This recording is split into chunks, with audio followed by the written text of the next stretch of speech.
প্রথম বাচ্চা বিয়ে হয়েছিল হাজবেন্ড কোথায় কি করে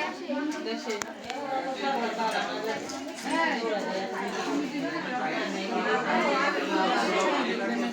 আন্টি কোনো সমস্যা আছে কিনা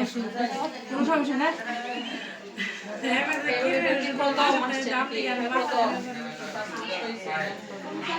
কোনো সমস্যা নেই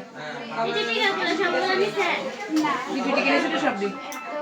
একটা দেন বিয়ের আগে কোনো টিকে দেন কেন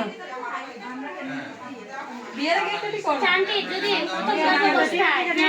সব ধরনের প্রথম থেকে যদি টিটি টিকা যদি একটাও না নেয় তখন গর্ভবতী কি করব গর্ভবতী রয়েছে টিটি ডোজ না না দুটো ডোজে পাবে শারমিন আমার কোন সামনে তো বাচ্চা হয়ে আসলে আবার ফার্স্ট আবার না না আবার ওই যে তৃতীয় ডোজ থেকে থার্ড ডোজ থেকে হ্যাঁ থার্ড ডোজ থেকে আচ্ছা বুঝছো ঠিক আছে থার্ড ডোজ থেকে আবার এক বছর পর আর বয়স কত এখন 17 বললাম